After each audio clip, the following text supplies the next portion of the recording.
Hey guys, how's it going? I'm Duke of Italy, your favorite lo-fi music YouTuber, and today, completionist YouTuber. I'm finally back, finally finishing what I started all those 2 whole years ago, and continued this year. As you guys probably noticed, I covered another part of the chart this year. If you didn't, well, welcome. You might want to look all the way back a couple summers ago when I covered the My Bloody Valentine adjacent stuff, and I just did the slow dive souvlaki stuff, and unfortunately now we're on the third leg, the sort of lesser known brother of these two shoegaze classics, Nowhere by Ride, an album that is just kind of seen as not as important as these other two. But I'm here today to dispel that and tell you that it's absolutely half as good as those other two. I mean, the thing is, it's a very consistent album overall, but basically we're covering the third leg of the chart here, Britpop and ambient and stuff like that. So get ready for more content kind of like that. But that all being said, even though this is the least known of the three, and let's be honest, Ride has better albums that I've even covered on this channel, Nowhere is very solid. So if you want to compare this to actual Britpop, I guess the closest thing you could compare it to is early Oasis, with how loud this thing is. Early Oasis is super loud. Definitely maybe is one of the loudest albums I've ever heard, and I kind of love it because of that. But Nowhere by Ride is similarly as loud, but it uses it with like intention. You know, they went into this whole thing wanting it to be that loud. But it's very much psych rock leaning, which I guess you could see a connection there. But we are going to see parts of this chart that talk more about more alternative rock leaning stuff. But that is one strength of this album that has done so well, is that the alt-rock, more poppy songwriting is actually done particularly well. The vocals aren't buried too much, you can still hear them, and the drumming is very intuitive. These are all elements of fantastic pop music out there that it just needs to nail. I mean, you look at Michael Jackson, look at his drum work. You could look at, I don't know, Dave Grohl's work on Nirvana, or even better yet, his work with Queens of the Stone Age. Like, the drummer can make a pop project because it's just being so in the pocket here, and this really isn't that much different. Since we're on the topic of loudness, the song Dreams Burn Down is utterly fantastic, but this is definitely an album that leans more into the Britpop side, and it doesn't feel weird doing so. It feels perfectly in line. I gotta also say that the screaming sounding wah guitar tone is something really fantastic. It's dotted along the entire album, and it sort of ties the whole thing together with a pretty consistent texture. This album, if anything, is very consistent. It has just these screaming rock songs that are fantastically entertaining and super energetic the whole time. This is an album that doesn't really let up much at all. This is also definitely a band that is true to the shoegaze idea of using so many pedals. You can tell there are points they use tremolo pedals. They use that wah pedal a lot. Everything here is super distorted. This is a very loud album, and for that it appeals to me in a very specific way. And it's a way that's really awesome. So I wish I could say this isn't seen as like the third shoegaze album, especially when there's so many shoegaze albums I actually prefer over this one, including a different Ride album. But this one still is pretty great. You know, I have no problems with it. It's a fun one. It's good. I mean, nothing really else to say about it. If you want something kind of similar to this, at least in the vein of this chart, described by the person who made this chart, we go into Chapter House's Whirlpool, which is actually an album I covered way back in the day, at the early days of this channel, back 4 years ago or something like that. And yeah, definitely a Britpop lean to this one, although it's almost more of the Madhouse sort of era, which I also called did that Britpop chart like forever ago. So learning about Madhouse and the acid house type of thing really comes through here, which is such an interesting thing because you get almost a gazed out like danceable thing going here. So if you like bands like Primal Scream, you know, here's something that I actually prefer a bit to Primal Scream. But covering that whole other side of Britpop, you get a really jangly guitar sound. You think of stuff like Elastica or The Laws, or even some Blur songs. You know, this really rings true. But the bass here is extra punchy, which really sinks through the mix. While the guitar is being just so loud, you get a lot of bass that really carries a lot of this through. Guilt is an easy highlight, as it's one of the louder tracks on this album, but overall it's actually a bit more on the subdued side, something more relaxing. Kind of reminds me a bit of like Candy Claws. The sort of baggy style dance element is maybe my most favorite part of this album. It's probably the most iconic thing about it, and the whole reason to listen to the whole thing. It makes it just that much more appealing and definitely more interesting. It's short, rock based, and romanticizing of very simple sort of rock ideas. And in a way, it works very, very well. I think this album's really great. It's something that you could play in a variety of scenarios as well. I think this is something that you could play in front of a lot of people. It has a surprising amount of accessibility due to just what it's built off of. And similarly, again, is another band I've covered before, Secret Shines Untouched. We got the whole Gusick gang back with us today. Good seeing these guys again. But this one is interesting as well. This one's really interesting as it's very soft, warbly, really groovy in a way, but also highly dynamic. A lot of elements that you really wouldn't think would go together. So it's very repetitive and soft, even a bit mantric at points, seeming like some songs go over 4 minutes in length, which I know in shoegaze we have songs that reach 6, even 7 minutes. When we reach the true ambient stuff, they can reach as long as you feel like. But here it actually feels really catchy with the sort of pop roots of the songwriting, which works fantastically. This is an album that you definitely consume as an album whole. The singles probably don't have as much strength, but as soon as you reach about 3 songs in, the whole thing just envelops you and wraps you up. It feels really warm and really cozy. The song So Close I Come has this insane heavy reverb on the kick drum that feels like the heartbeat of the earth. It's a really cool textural element. Songs like Toward the Sky even have a bit of a gothic feel to them. And as distorted as it is, it has this crystalline, very cozy sound, very reminiscent of a lot of other goth bands out there, but it's actually very nice overall. A slightly different take for the scene, but I think it's just as great as anything else. And what would a Gusick discussion even be without mentioning Pale Saints' The Comforts of Madness, a CD I own 2 copies of because I had one that broke. I don't know where my second copy of it is, but it's for a good reason, because this album's really cool. This album's very interesting because it is so extremely hazy, and yet it like insists upon this pop style of songwriting, which is such an interesting way to do it. It's almost like being a statement against pop music. It's like, as long as I have very simple, catchy choruses, you people will listen to anything, which is, I don't know if that's what they do, it's just how I feel about it. It's an interesting blend of many styles, but the main characteristic here is it's just thick and layered. This thing is just a brick wall of sound. There's a bit of a gothic sort of dark wave style for the production here that makes this thing sound honestly perfect. And as poppy as it is, you can understand very few things that the vocalist is saying here. It is so hard to tell at all if he's even saying real words. But despite all these weird alien qualities, it feels so distinctly approachable. Definitely notes of Heaven or Las Vegas come through here, but less pretty overall, a bit more on the noisy side and a bit more groove based, which is something I find really interesting. I think this album's actually pretty great. I wouldn't own a copy of it if not otherwise. It's got sort of a white hot feeling to the whole thing, like a really warm glowing lamp that you're like touching right in front of you. I think it's really cool. And after that we get Bethany Curve's Flaxen. So here we actually get a 25-minute long EP that has room for a really gorgeous ambient track here. And we get something very resemblant, actually, of Have a Nice Life, of all things, minus the industrial aspect to the production, and not quite as depressing, but still distinctly lonely. It has this really droney, almost alien guitar tone that really doesn't sound like guitar at all. It's pretty crazy. But even pitting this album against all these previous ones here feels so bizarre to me because the gothic vibes are gone, the dark wave stuff is gone. It's just long-winded, really slow, holding its time, almost sparse shoegaze that just stares into your very soul. This thing it's so cold. It's one of the coldest shoegaze albums I think you could ever find, because shoegaze is a particularly warm and cozy feeling, but not here at all. And even though it sort of skirts around that sort of deep personal darkness that something like Have a Nice Life would have, or any of their contemporaries, which there aren't a lot of, it also doesn't have that overbearing, crushing noise that Have a Nice Life, or maybe something like, I don't know, Angelic Process might have. It's not a particularly noisy album. It sort of skirts along and stays along this path down the middle here. But I think it is a fantastic EP. It feels surprisingly complete for how long it is.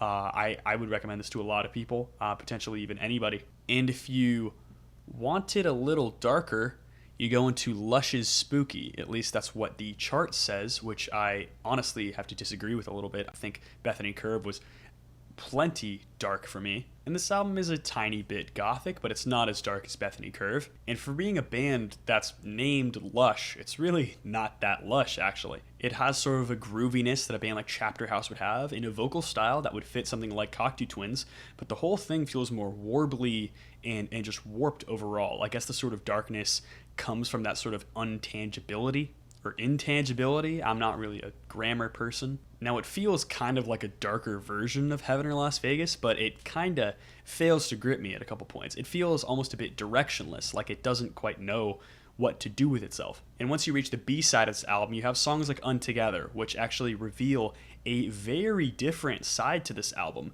something that is far more cute and kind of adorable and soft overall. It reminds me a bit of Caro Caro Bonito, of all things, and which this doesn't make any sense, because if you hear the first half of this album, it's still being relatively dark and pretty gothic, but now we've reached something that hits almost like, I don't know, Sex Gang Children type of oddness, but it's in a way that sounds texturally a lot more appealing. Yeah, this is certainly an album with very many highlights, but I don't think it's essential by any means. I'd say it's a good album, just kind of, maybe I'm too hung up on the fact that it's described as darker than Bethany Curve. And if you want more noise, we got another Starflyer 59 album for you, being Silver here, which last time we discovered Starflyer 59's Americana, which is just the best thing ever. And here we're on something that is really, really different, a much more traditional shoegaze album that one actually really confused me for a while. I was wondering, why is the guitar so thick and heavy when they're trying to write basically pop songs? And it's like a metal tone. I wasn't really thinking of it like that, but it's really heavy stuff. Deftones comparisons are overdone, so you don't even need to hear them anymore, but it's a very drugged out blend of one of the most relaxing shoegaze albums on this whole chart, being so slow-paced, almost like a down-tempo record. Both the tremolo and flanger effects are absolutely scraping the walls off by being just everywhere on this album. They do so much, which is ultimately the greatest strength of this album. It's the sheer textural variation of the whole thing. It sounds very interesting, and it never really stops sounding interesting. I would compare this to a band like Hum a lot, where it's got that sort of heavy, doomy nature to the whole thing. It's certainly cool, but there's something here that makes me want a bit more. So I think it's a good album still. It's just kind of not as good as its contemporaries. And now we reach a new part of this chart with some electronic influence, which this is a band called Screen Vinyl Image with an album known as Interceptors. Now you get this really cool repetitive gothic sound with a ton of synthesizers. Now calling this one shoegaze to me feels a bit odd, but it definitely bridges the gap between genres like dark wave and more hazier goth rock and, you know, shoegaze, what we're talking about. And overall, it's a cool vibe. It's seriously groovy. It's one of the most different albums on the chart just for being this sweet spot of weirdness, and individual tracks kind of are a bit forgettable, but as a whole vibe, this thing is entrancing in a way. It's very hypnotic. It just keeps you rolling the whole time. And for that, I gotta say, it's great. It's got a really good way of keeping your attention. It's got a really good way of relaxing you in a way that a lot of shoegaze likes to do, but not all of it succeeds at doing, and this one certainly does. And a little bit similar to that is a band called Alcyon Blue with the self-titled album, which is very much gothic and dark wave, and it's certainly on the lo-fi side. This feels like early days of Bandcamp material. And it is occasionally very groovy, which is by far its strongest element. And occasionally it sort of touches upon that weird flangered out space rock texture, as well as the wah pedal in that sense, which is interesting for sure. But the lyrics on this album are really prevalent, rather audible via the vocals, and they throw me off every single time. I think there are very few good lyrics on this whole thing, which can only really be countered by the final track on this album, which is actually kind of a banger, but those lyrics make me cringe like the whole time. So I think this album's okay. It's just I'd rather hear an instrumental version overall, even if the vocals themselves aren't too bad. And then we're at a part of this chart where it goes fully electronic with M83's Dead Cities, Red Seas, and Lost Ghosts. Quite a mouthful, but an album, at least by its picture, I recognize all the time. M83 is a band known for its singles and their very middling later output, but back in the day, they used to make some insane electronic shoegaze that even tinged upon post-rock at some points, and this thing sounded crazy. It was just something they made so loud and noisy, but in such a weird digital way, and yet so many organic, at least mimicking textures, it almost makes you believe that iRobot could be a great movie. While each song might have a simple contrast between loud and quiet moments, it is produced and engineered in a way that is so perfectly done that the loud parts are crashing and brash and very interesting, and the ambient textures are so soothing, it's crazy, but it gets you emotionally engaged the entire time, so it keeps you locked in for the whole song structure. And as a result, or maybe not as a result, but similarly enough, the entire album, it is emotional and exhilarating. And while it's the main noisiness that makes it for me, the last two tracks take their time way more than anything else, reaching over 10 minutes at one point, and it sounds just great. It makes you feel great. This is an album for me that I wish I owned in my collection because it's just so emotionally attaching for me. I think it's just phenomenal. This is a great album. Seriously, one everyone should check out. Kind of underrated if you're a casual M83 fan or a casual M83 listener, only knowing their main singles, but this one is really amazing. And if you want more, we got a band called SPC Echo with Sirens and Satellites, which is a staggering hour and 15 minutes in length. First thing you'll notice is that the vocals are a lot like Cocteau Twins. You could tell they took maybe more than a few cues here. So when the album starts, it really feels like nothing special until you reach the really industrial, crunched up textures on the track Zombie, which gives you some hope for the sheer weight and length of this album, that it could have enough variety to carry you through the end. But really the point that gives it more strength is the variety, which has a lot of dance-leaning tracks that actually lend it to be something rather interesting. But that being said, the weird contrast between more shoegazy, more industrial, and dance moments makes this feel like a kind of tired album. It's almost like it's pulling your leg the whole time, which I don't like getting messed with, so I don't know if I would prefer that much. But it is all sort of tied together with this cool, cold atmosphere that pervades every single track. Still, the album's way too long, and in a way, it does feel a bit directionless overall, or maybe too many directions, really. It just needs one consistent direction, or something that it feels like it means to do. I think it's a good album. There's enough good songs on here, but it just feels weird as an album overall, and a few of the tracks just don't hit the mark as much as other ones do. And then we get to add Chiptune. No, it's not the album you think. We're saving that one for next time. This is the Deprecation Guild with In Her Gentle Jaws. Not the album you thought. I know I mentioned Chiptune. You were expecting a different one. You'll see it next video for sure. Wait for that one. But this one's here. This one's here. You don't have to wait, unless of course you're waiting for something fantastic, which then you gotta wait. I don't know, a week, 2 weeks, 3 weeks. I don't know when I'm doing the next video. This thing feels very Y2K, like 2005-ish. Like, it pulls from every weird chiptune electronic tinged pop music of the time, and it's not an aesthetic that's aged too well. It is exactly what it says on the tin.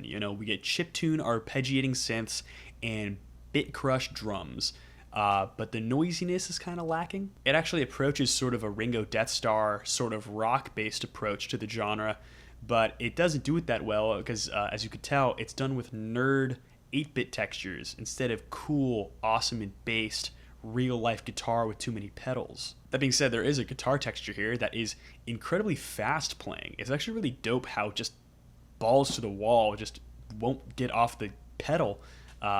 It's just going. It's just going and going and going. I will just say overall, it lacks intrigue. A lot of these songs just feel too much like the same. If it has anything going for it, this album feels extremely accessible. It feels like it tries to do everything that a lot of shoegaze already does. I will say the vocals just feel kind of wimpy, which says a lot for the genre. I just wish anything on this album really had more oomph. I still think it's okay. There's not a lot of variety, but there is certainly some appeal on the first couple of tracks here, just not a lot beyond that. And that being said, a little bit of a disappointing conclusion today, but I hope you guys know there will be some better albums next time. And there were some great ones here on the earlier side. We had the Guzik ones we brought back for a fun little guest appearance. But that is almost it. I want to give a quick shout out to Jen. Jen made the thumbnail for this one, guys. Dude, a new mini section of a chart, new chart, technically. Not really, it's just a section. But Jen did this one, and it was awesome. Jen knocked it out of the park. I'm super happy with it. You should be super happy with it because it was super cool.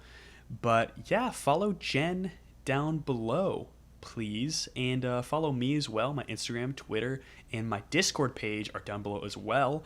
Please like and subscribe. I'd appreciate it a lot. Any comments, questions, or concerns, go ahead and put down below. And gosh, well, that's about it. Have a good day. Bye.